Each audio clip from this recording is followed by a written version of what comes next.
the drive. Tatum the finish. It is Banner 18. The mission commanded is mission accomplished. What's up, everyone? This is Noa Dalzell, and I'm here with another episode of You Got Boston, live from my house. Came back from TD Garden just now from the Celtics' 123-103 win over the flailing Phoenix Suns, which I remain really just disappointed by their season. And they're such a tough watch. I've now watched them in person twice in about a 10-day span, and I'm glad that that's not the team I covered because there's a lot of joyless basketball going on that side. But not our problem. Celtics break their one-game losing streak, not much of a streak, but get back in the win column. They've now won 10 of their last 11 games. They're 57-20 on the season. Again, they could win the next 5 games. They'd finish with 62 wins. They're probably going to hit 60 wins. I don't see them losing the majority of their remaining games here. So another presumed 60-win season for Boston. And the story from this one, in my eyes, is Jaylen Brown, who everybody knows. If you're watching this podcast, I'm sure you're plugged in enough to know that Jaylen Brown has been dealing with this undisclosed knee injury, bone bruise, knee impingement. Nobody really knows exactly what the situation is and exactly what the outlook is. But he basically has been playing through it for the most part. He's had some rest days, but for the most part, it's just something that he's kind of plowing through. And this was his best game in about a month, I would say. He finished with 30, let me make sure it's right. 31 points, 10 of 16 shooting, 8 of 9 from the free throw line, 3 of 4 from 3, 5 rebounds, 3 assists, only one turnover. He was a plus 21 on the night. Really strong performance from him. All of this, again, is in 28 minutes because he's still on that minutes restriction. And he talked really openly after the game about just why he's playing through this, kind of the mental aspect, the fact that rest doesn't necessarily mean that this will get better. So that's part of why he's not resting. I encourage you to check out that press conference in full on CLNS Media. You can watch that. But still, please watch this episode first, and then you can go catch his full presser, which was about 11 minutes long, which is unusual for any of the post-game pressers. Usually they're about 5 to 6 minutes. So he went long, he went in depth, he was reflective, and I think he answered pretty much any question you might have about the knee situation that he's able to share. And he said he's not going to be able to share specifics. Sounds like there's a treatment plan that they're lining up for closer to the playoffs, that they have some hope will make him feel better. But for the most part, he reflected about just what this process look like. And I'll talk more about that in a moment. But just big picture, everybody was available for this game. This is the first game in a couple of weeks where the whole lineup was available. You had the preferred starting 5 is what I call them. So Derek White, Drew Holiday, Jason Tatum, Jaylen Brown, Kristaps Porzingis. And not everybody played a ton. Kristaps Porzingis, only 23 minutes. He left the game with stitches on his face. He had this super hyped up exit where he was hyping up the crowd, blood gushing down his face. Gets stitches, doesn't return. He comes back. He was in a good mood in the locker room, but that was the case for him. And then Jason Tatum, good game for him. 23 points, 8 assists, 8 rebounds. It feels like he's just constantly flirting with a triple-double now. And he's really close to being a guy who I think is going to start racking up triple-doubles regularly. He's right there. So good game for him. He's still struggling with a shot. He's one of 8 from 3 in this one. So really good inside the arc. And he's down to 30% shooting since the All-Star break. So definitely something to watch from 3. Definitely something to watch kind of how he's doing there. And if that's something that teams are going to adjust how they guard him. I think if they don't, the percentages don't matter as much. Obviously you want to hit your shots, but if teams start guarding him really differently, that would be a cause for concern. So in any case, Tatum flirts with a triple-double. Derek White also flirting with a triple-double in this one. 12 assists, 12 points, 9 rebounds, 7 assists. Porzingis adds 15. Peyton Pritchard off the bench, super effective. 6-man campaign is ramping up. The Celtics played a 6-man of the year campaign commercial for him today in between the first and second quarters. And you can kind of see that I think he's kind of a shoo-in at this point, but 10 points, 4 or 5 from the field, hits 2 of 3 threes. 3 assists for him, again, only in 22 minutes because they played kind of a real minutes rotation and still more consolidated. Drew only played 28 minutes. Jaylen only played 28 minutes. I don't think that those guys are going to play 28 minutes in the postseason, but you could see that they had their 5 and then they had their 4 guys off the bench that might actually play in the playoffs. I expect Peyton Pritchard, Luke Cornett, Al Horford, and Sam Hauser to all get minutes in the postseason rotation, and the distribution will probably depend on matchups and things like that. But that was kind of the lineup that they had there. So 9 guys are potentially in this playoff rotation. Honestly, pretty deep team when you think about it. That doesn't include guys like Torrey Craig, who I think, is still a veteran guy who's played in 75 playoff games, even though we haven't seen a whole lot from him in Boston. Baylor Shireman, who showed some really good flashes over these past few weeks, wasn't in the rotation today. I don't anticipate that he will be in the postseason. And then there's guys that just are not going to play: Drew Peterson, Jordan Walsh, Xavier Tillman, Nemias Queta. I don't think is going to get much run. But again, it's a long playoffs, hopefully, right? So you never know what kind of matchups going to bring out different reasons for people to kind of leverage different combinations, whether it's, Xavier Tillman in the finals last year or Shea Brissett in the conference finals. You just never know, right? So in any case, a good win over a not a great team, but well-distributed effort. You had 6 players in double digits. And really the most important one is the fact that Jaylen Brown found a way to be effective through what is a very visible pain. I think it's pretty obvious to people that he's in pain. You can't really be denied. It's not something that we're used to seeing. And he's doing it. He's playing through it. And we can debate all day about whether he should or he shouldn't. But the reality is that he is. And the reality also appears to be that it probably wouldn't matter too much whether or not he was playing through it, because it doesn't seem like it's something that he has been told is going to get better with rest, or else he probably would have just rested. That's what he communicated to us post game, and you can watch his full presser. So I'll just say, I think in general, the starting 5 unit, like the Tatum, Brown, Porzingis, White, Holiday unit, they're like a -2 on the season as far as net ratings goes. And if you sub in Al Horford for Porzingis, they're like a +17. So I think there's some shot variation stuff there. I think there's some stuff around how early in the season with Porzingis, they were playing really well, and then they went through slumps. So some of it's just not really necessarily his fault. Again, none of it's his fault, but trying to figure out like why those numbers are the way they are and why it seems like the starting 5 with Al does so much better. I do think there's some explanation behind it as far as like Al is a connector on offense. He's not somebody that demands the ball because they're not going to run plays for him, whereas they're going to run stuff for Porzingis to get an advantage. Defensively, they do different things with Al and KP. So it's just something to be mindful of. I don't think that KP needs to move to the bench. I don't think that it's like, oh my gosh, this lineup is terrible. Like they're not going to be screwed. But they have a lot of different lineups that work. And NBA University shared out like the top 6 most commonly used lineups and how they do. And I think the best lineup actually was a funny one. It was Jason Tatum, Derek White, Peyton Pritchard, Sam Hauser, Luke Cornett.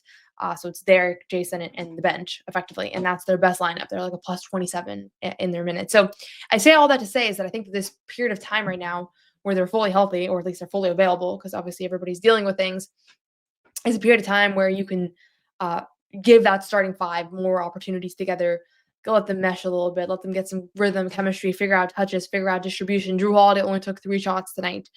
Peyton Pritchard took 5. And it's hard because I'm looking on the line and I'm like, oh, well, Drew should take more than 3 shots. But it's like, where do you take those shots away from? Tatum took 18. He was 9 of 18. Probably you could take away a few of his threes because he was not super efficient from downtown. But it's like, yeah, it's not like anybody took 30 shots in this game. You look on the other side, Phoenix Suns, Devin Booker was 15 of 29. He had 37 points. So that's kind of the thing with the conundrum with the Celtics is when they're fully healthy, you don't necessarily have like a very obvious solution of like, how do you distribute all these shots? Because you just have so much talent on this roster. So different nights, it's going to be different guys. And because you're using all these guys, like all of a sudden Sam Hauser might come in and literally take 3 shots, right? So it's not a problem necessarily, but it's something to think about when I think about the starting 5, that it seems like KP and all those guys, like they all usually have an advantage on offense. That's kind of what it is. And so how do you kind of navigate through that? We'll see. They have a couple more games where they're going to probably play together, and we're going to see in the playoffs. Playoffs, they take away the easiest things. There's usually less mismatches because you're playing better teams too. So I'm sure they're going to be happy to have their plethora of talent in the postseason. But in any case, before I get into Jaylen, because that's going to be kind of the main discussion today, something that I wanted to talk about is just the sights and sounds from on the ground, because ultimately I'm at these games and I didn't have to travel for this one. Usually when I travel, I'm like extra focused on like sharing the sights and sounds because there's not a lot of reporters there and because there's resources and money spent for me to be at these games. So I always go kind of the extra mile where I'm home. Sometimes I forget that like it's still worth explaining and sharing. So I'll just say, Bill Chisholm, the new Celtics owner, his wife, kids, everybody was there at the game. Pre-game, he's here for the 3-game homestand. So I hadn't met him until today. And then he was there. Brad Stevens was there. Wick there as well. Paul Pierce and his daughter, 17th birthday for his daughter, in the house. So before the game, it was like a party on the parquet. And I have court access. Like I'm allowed to go on the court. I usually do on the road because there aren't a lot of reporters. But then at home, it's like I just feel like it's a little bit much to be walking around the courts, or at least I feel that way. Like, I'm sure it's fine if I do because I have access, but I was kind of just hovering behind TD Garden and like behind the court itself. And Bill came up to me and was like, "Oh, I'm a huge fan." And I was like, "Oh my god, I can't believe the new Celtics owner tunes in to CLNS things and he watches the Garden Report and he's been plugged in and all that." So it's been funny. It was funny to meet him. It was a cool moment because I knew I should have approached him. Like, my plan was like I was gonna go up to him at some point and just introduce myself as a reporter that covers the Celtics. But I was like, okay, I'll find the right moment. I'll find the right moment. And then he just came up to me, so that made it easier. But just I'm sharing that not to be like, oh, Bill knows who I am, although it was kind of a cool moment, but mostly just to kind of lay the groundwork of how this night kind of unfolded. He introduced himself to Al Horford. He introduced himself to Sam Hauser. I watched him, talk to Eddie Palladino, the in-arena announcer. Like, he was doing the whole tour, meeting everybody that's involved in and with the organization. And he lives in California still, but part of what his family's doing is they're house hunting, and they're gonna buy a house probably close to the Garden as well. So he was a nice guy. I honestly I kind of bought the fan thing beforehand, but he really comes off like a fan. Like, I the way he talks, the way he carries himself, it totally does feel that way. So again, we'll see how things go. We'll see. I know the ownership thing is not a fully done deal. There's still hoops and hurdles, and the NBA needs to prove it and everything. But met him today. Seems like a nice guy. Talked to him for quite a while actually. So got some interesting. Just he was so excited to meet Joe. He said Joe was really warm to him and all of that. So yeah, it was fun to do that and just very hectic day. Like, it almost felt like a playoff game with just how much action there was on the court. Normally, there's not that much going on, especially on like a game like this where none of these games really matter. It's not like it's not the game you'd expect there to be all this commotion. But Bill's in town just for one more game. He'll be leaving after Sunday, so he was here for the 3 games, and we'll see. I wouldn't be surprised if he was back in the playoffs, especially if things proceed here. But that's the current reality for kind of what's everything's going on here. PrizePicks is the best place to get real money sports action. With over 10 million members and billions of dollars in awarded winnings, PrizePicks has made daily fantasy sports accessible to all. You just pick more or less on at least 2 players for a shot to win up to 1,000 times your cash. Run your game all season long on PrizePicks. PrizePicks is the best way to get action on sports in more than 30 states, including California, Texas, Georgia, and Florida. PrizePicks is the best place to get real money sports action. Join over 10 million users and sign up today. Sign up today and get $50 instantly when you play $5. You don't even need to win to receive the $50 bonus.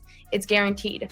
PrizePicks also offers weekly promotions that can lead to big payouts like Taco Tuesday. Each Tuesday, PrizePicks discounts select players' projections up to 25% to provide even more value for your lineups.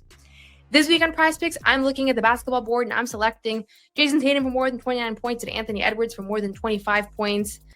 Download the app today and use code CLNS to get $50 instantly after you play your first $5 lineup. Download the app today and use code CLNS to get $50 instantly after you play your first $5 lineup.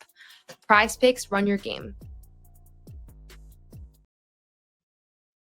So I wanted to talk about Jaylen and just kind of the situation with him. And obviously, everybody knows that he's playing through injury. There's been a lot of discourse around why he's playing through it and whether he should be playing through it and all that. So I asked him specifically about the fact that he's playing through pain, the fact that it's uncomfortable, it's uncommon to watch NBA athletes play through visible pain, and also if there's like a certain pride about the fact that he's been able to do so effectively to still put up like efficient numbers. He's shooting 57% since he came back on that Western Conference road trip. So they haven't always been the most dominant performances. This is his first time eclipsing 30 points in like almost a month, but still, like, yeah, he's shooting a high percentage, right? So this is what I'm going to read the full answer because I think this is kind of, it was, he said a lot of it. It wasn't just my question that he answered well, but I'm just going to read this one because I think it captures a lot of what he said. He said, 2 parts, great question. One, you normally see people go complain about when people are choosing not to play.